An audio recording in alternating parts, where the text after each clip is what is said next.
Welcome back to the Book Digest. Today, we're diving into How Brands Grow by Byron Sharp. And let me tell you, this isn't just another marketing book. This thing is like a grenade tossed into the middle of everything we thought we knew about the industry.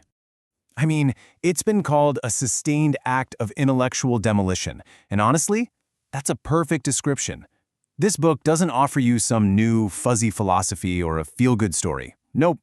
Instead, it uses decades of hard data to just systematically take apart common marketing myths one by one and replace them with something way more powerful: cold, hard evidence. So this leads to a pretty uncomfortable question, doesn't it? What if a huge chunk of what we've all been taught about marketing is just plain wrong? Sharp's whole argument is that for way too long, marketers have been sold on appealing stories instead of proven scientific laws. So today, that's what we're going to do. We're going to follow the data. So let's start with one of the biggest sacred cows in the entire field of marketing, this idea of customer loyalty. We have all heard this a million times, right? In boardrooms, in strategy meetings, the common wisdom is always the path to growth is through your loyal customers. Acquire them, retain them, deepen that relationship. It sounds right, it feels right, but as we're about to see, the data tells a completely different story. And this is where Sharp just completely flips the script. His research shows that we marketers have it totally backward. You don't grow your brand by trying to make your customers more loyal. It's the other way around. You get more loyal customers by growing your brand. Loyalty, it turns out, is a consequence of your market share. It's not the driver of it.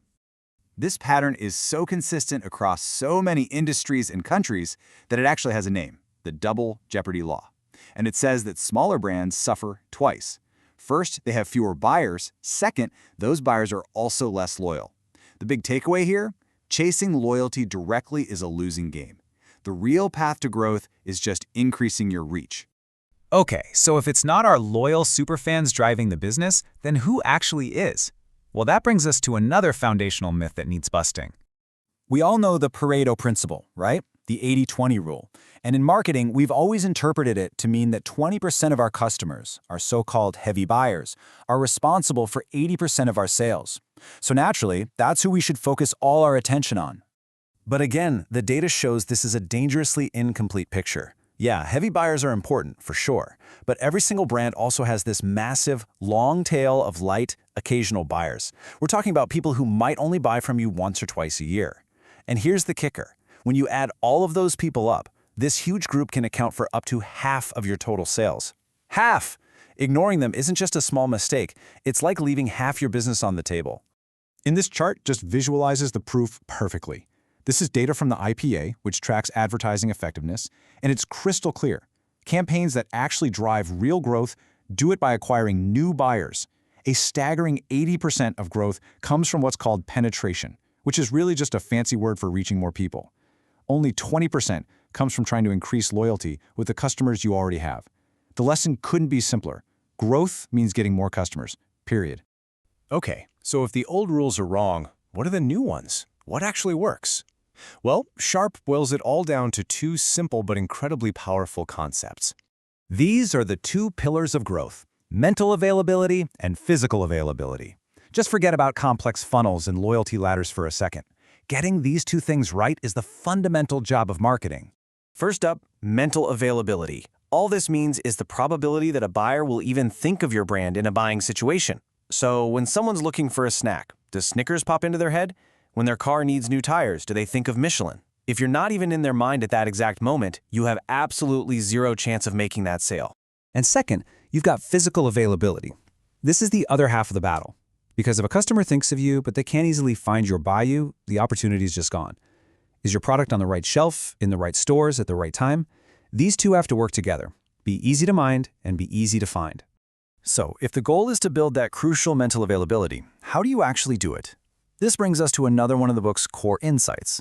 Marketers have to stop obsessing about being different and start focusing on being distinct.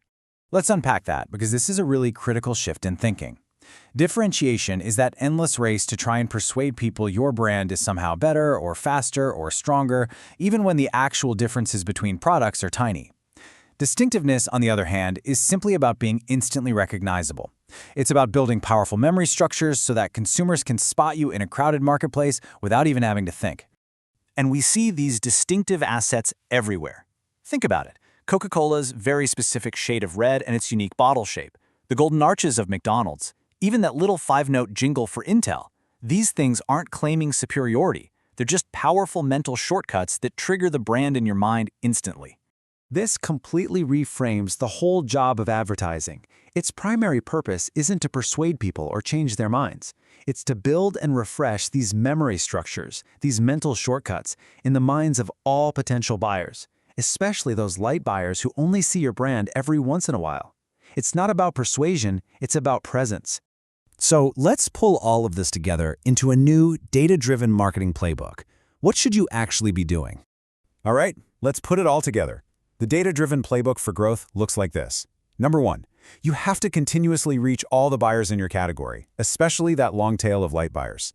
Number 2, maximize your physical availability. Be easy to find and easy to buy. 3, create and be relentlessly consistent with your distinctive brand assets. And finally, advertise broadly, not to persuade, but to build and refresh those memory structures, to make sure you maintain strong mental availability with everyone.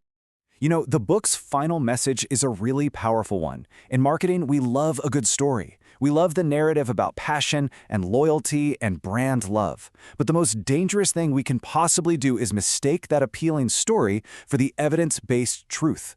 How brands grow gives us that truth. And the closing question is for all of us. Are you ready to follow the data?